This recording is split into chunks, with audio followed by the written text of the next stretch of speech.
Hello, this is Matthew Petrusek. I'm the director of the Word on Fire Institute, and welcome to 10 Questions. Today, I'm joined by my friend and colleague, Dr. Christopher Kaczor. He's the Word on Fire Institute's Honorary Professor for the Renewal of the Catholic Intellectual Life. Chris is a renowned moral philosopher, it's true, who specializes in bioethics, and he's published numerous books and numerous articles, and has filmed a number of courses that are actually available right now on the Word on Fire Institute platform and app. Welcome, Chris. Thanks, Matt. So here are the rules for 10 questions. I will ask you 10 direct questions intended to elicit as much information as possible. Your challenge is to try and answer those questions either with a yes or with a no. Now, if it's necessary, you can say yes in these respects and no in these respects, but the goal here is to do everything possible to avoid ambiguity. Okay. All right. Now, some questions will be on hot button issues related to your area of expertise, and some will be just for fun. But all of them cry out for precision and clarity. Let's start with some theoretical questions and then get more practical as we move along. So question number 1, is morality best understood as subjective and dependent upon individual circumstances? Yes or no?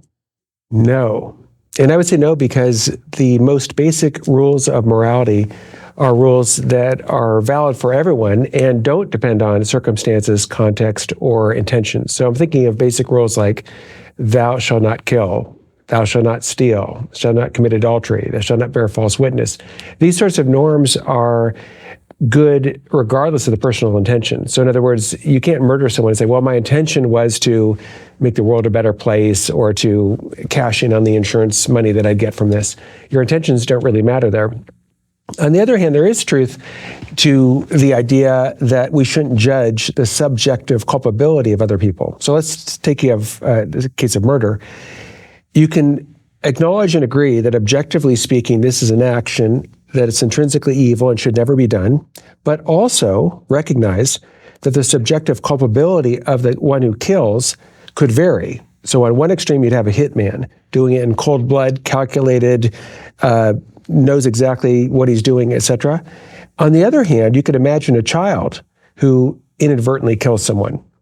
So if it's a small child and they don't know the gun's loaded and they might say, well, they weren't subjectively culpable for killing an innocent person. But objectively, for the most part, or morality for the most part, I would say, does have to do with objective rules, not so much with the subjective culpability of the agent. That is important in certain contexts. So think in the context of confession or in a criminal context, right? The law treats killings differently.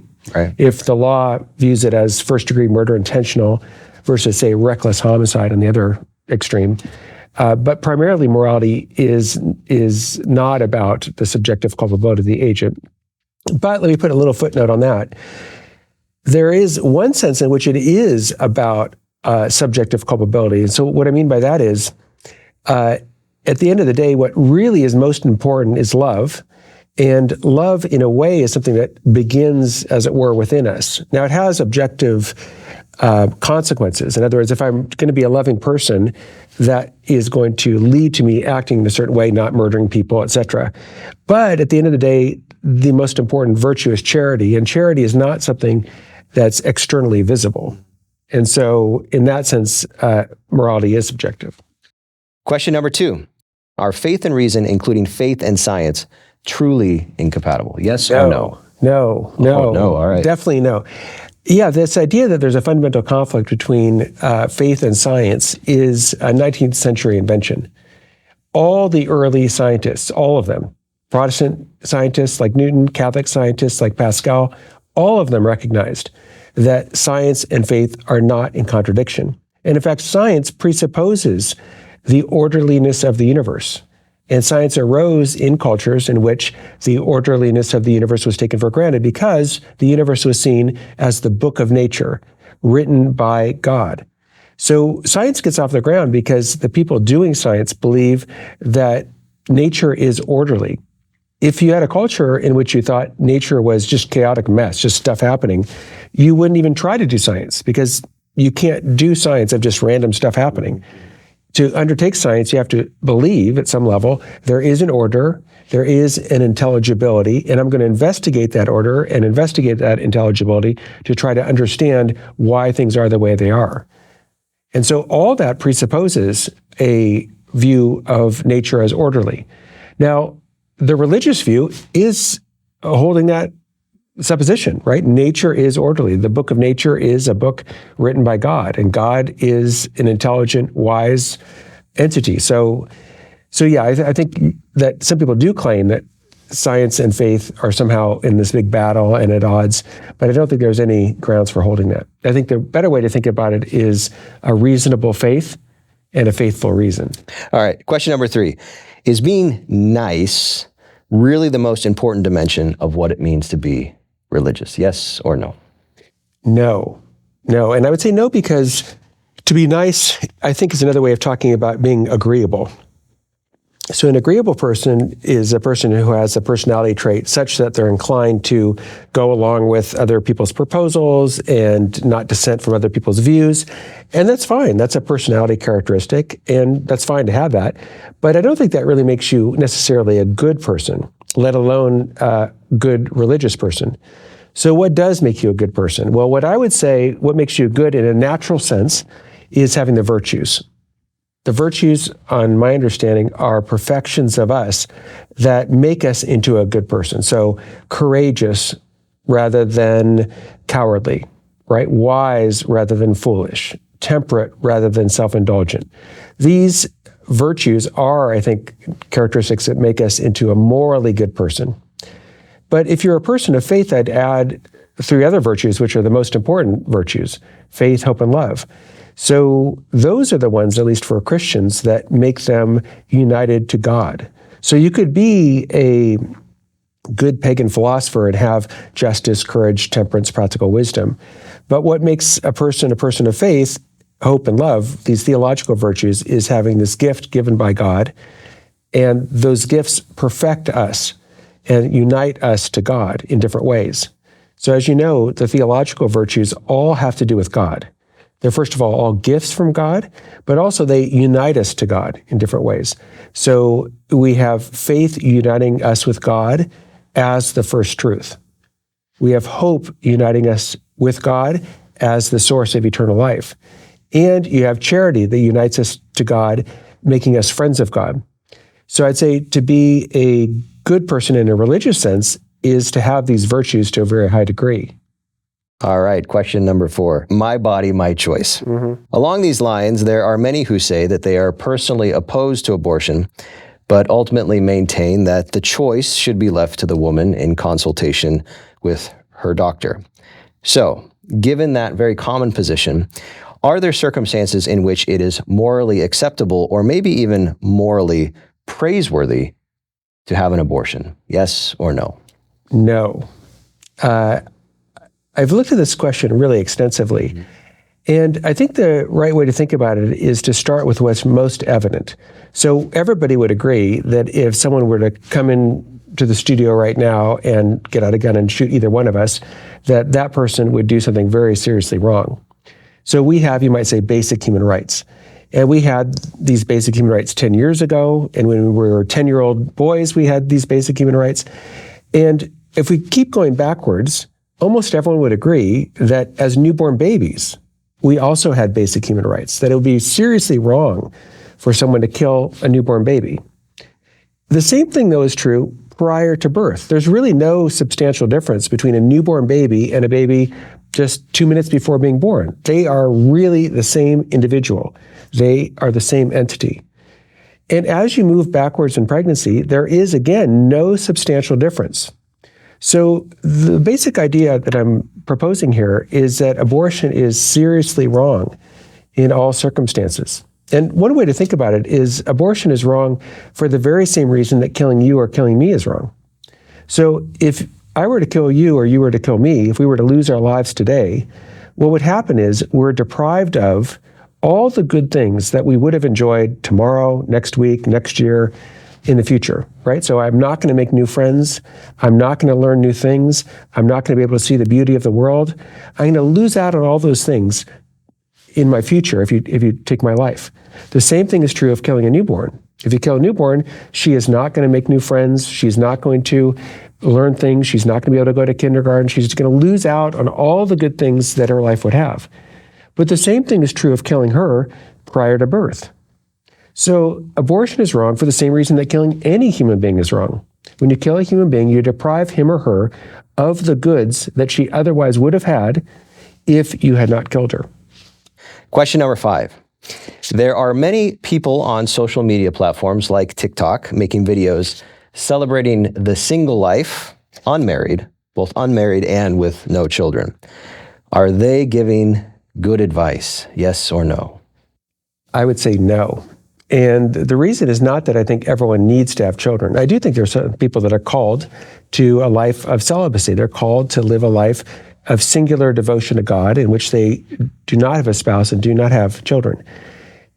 On the other hand, I think that the normal, typical way of living a flourishing life is to be married and is to have children. Why? I think that marriage calls from someone greater virtue. So if you take the marriage vows and you try to live those out, and if you have children, I think this is going to naturally help you grow in all the virtues. And the reason is that when you have children, if you're a halfway decent person, you are going to be called to sacrifice for them on a very regular basis. As you know, you're a father, get out of bed, change their diaper. When the kids get older, drive them around to schools, pay for their schools, arrange for their piano lessons, violin lessons, all the things that good parents do. But all those things are calling out of us something very beautiful, something very generous. And so I would say for most people, the way in which they're going to grow into being a full human being is to have this call of growth and generosity to their spouse, to their children. Now, how do priests and nuns fit into this? Well, they're also called to growth and generosity, but the love that they have is less particularized. So what I mean is, I have a special obligation to love my own wife and a special obligation to love my own kids. But for a priest or a nun, what they have is a more universal love. They don't have this particular wife or husband, these particular children. They have a more universal love. And so anyone really could be, as it were, their son or their daughter. And therefore, they could be much more generous and radically generous in the way they live. So like I have a friend who is a priest, and he was working at Loyola Marymount University, but then his order assigned him to work in Africa. And I would write to Father Tom and, how's it going there, this and that. And he'd be like, well, it's really tough here. The power is out all the time. And there's a lot of, violence that, is in our area. And he said, well, sometimes, the food doesn't really show up on a regular basis. And then he wrote me at one point, he said, well, sometimes the water shut off. And I was like, what? The water shut off? Oh my gosh. So, he was able to do this, live this radical, heroic kind of generosity. Whereas I not only can't, but I shouldn't say to my wife and my 7 kids, hey, we're going to move to Africa. Yeah, the water's not so good. It's shut off half the time. Maybe no food sometimes. We'll just make the best of it. I can't do that. It'd be irresponsible. It'd be completely irresponsible. So I would say that for most people, the way that they can best grow in love is, I think, through marriage, through growing in these virtues with their husband or wife, with their own kids. And yet, I also think that there are some people called to this kind of heroic generosity, which doesn't deny the goodness of marriage and family, but gives that up for the sake of a higher good. All right. Question number 6. If we accept that having children is a great good for couples and a major contributor to being happy in life, so if we accept that as a premise, should we therefore allow those who are infertile, including those who are infertile because they've waited a long time before they've tried having children, should we permit them either to use in vitro fertilization or surrogacy? Yes or no? No. I would say no. So new life is a great good for a couple, but it doesn't follow from that every way of getting new life is good. So those are two different issues in a way, IVF and surrogacy. So with IVF, Part of the problem with IVF, as it's typically done, is it really is disrespectful to human life. Because as it's typically done in the United States, what you do is you create 24 embryos, and then you go through and you only implant, let's say, 4. So that leaves 20 embryos left over, spare embryos. Now, what happens to them? Well, typically, they're frozen indefinitely and then die, or sometimes they're even experimented on and die. So that's very disrespectful to human life. And for reasons I talked about earlier, that's very seriously wrong, because all those embryos are deprived of the goods they would have had if they had had a chance to grow and develop normally. So that's very problematic. What about surrogacy? Well, that too, I think, is problematic, in part because I think that as it's typically used, you are depriving the individual in question of their relationship with the birth mother. And I think that's problematic. Problematic in part because to be someone's mother or father is to take on special responsibilities. So if I'm a father, then I owe my own biological children a special care and concern. And I think the same thing's true if you're a biological mother or a gestational mother. And likewise, the children are deprived of that kind of special love and care and concern that you would have given to them. So I think both IVF and surrogacy are problematic for slightly different reasons. Okay, thank you. So we'll move on then to question number 7. From a bioethical perspective, can children consent to have surgical modifications on their bodies, including like what we see in so-called gender reassignment surgeries? No. Consent is, even in bioethics, not really king. And what I mean by that is it's never just consent. It's always informed consent. Mm-hmm. So why is informed consent important? Well, because if I just consent to something, I have no understanding of really what's going on, well, that's not a legitimate consent. So for even for adults, any legitimate medical procedure, in order to get informed consent, the person getting the procedure has to actually understand what the hope for benefits of this procedure are and what the likely costs and downsides of this procedure are. And if you're not aware of both those things, you are not giving informed consent. You may have signed a form that says consent form, but if you really don't understand, again, the benefits and the burdens of the treatment that you're about to get, you have not given informed consent. So can children give informed consent for surgeries that change their bodies in significant ways so that they appear to be like the opposite sex? I would say no. So for instance, even aside from surgeries, even with just hormonal treatments, many of those treatments can have permanent effects on the child that the child cannot fully understand and consent to. So for instance, some of these not just surgeries, but hormonal procedures render a child sterile. And you might say, well, who cares about that? Well, yeah, you're not going to care about that when you're 10 or 14, but wait till you're 25, you're 30, you found the man or woman of your dreams, you want to have a child, and now you're sterilized. That is not going to be a fun situation for many people. Many people don't realize this, but actually taking these hormones in childhood can also render you anorgasmic. You can't have an orgasm. Okay, well, maybe when you're 10 years old, you're like, who cares? I don't care about having orgasms. But you're married, you're 25, you're 30, this is probably not going to be a great situation for you. So I think that children literally can't understand the ramifications of the kind of procedures that they're going under.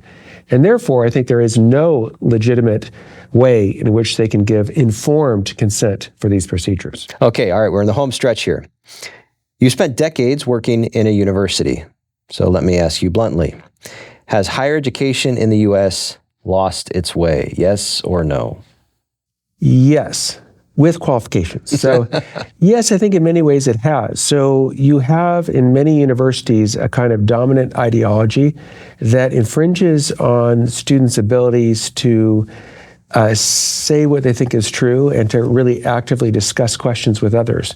So I've had many students in my classroom say, your class was the first one where I could really say what I thought. I mean, I remember one student in particular, literally she was crying. This is the first class I've ever had at this school where I could say what I thought. I think that's a catastrophe. That is, yes. I think that part of an education is to grow in the ability to express yourself. And if someone is so afraid of the thought police and getting in trouble that they're unable to really articulate what they think is true, I think that that's a very serious problem for any university, at least any university that cares about developing students and helping the students to pursue the truth.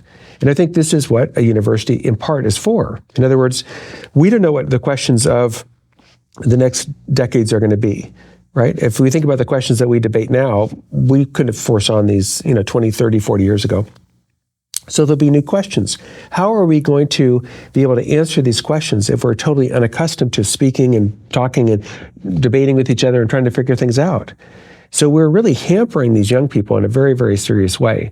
And so I think to the extent that universities are places of almost complete homogeneity of views, insofar as universities are places in which minority perspectives and minority viewpoints are more or less banned, either explicitly or listed with a de facto kind of ban, I think that the universities have really undermined their own mission. Final stretch here. You are a philosopher by training and trade. Are philosophers, here's a question, are philosophers generally the smartest people in the university? Yes.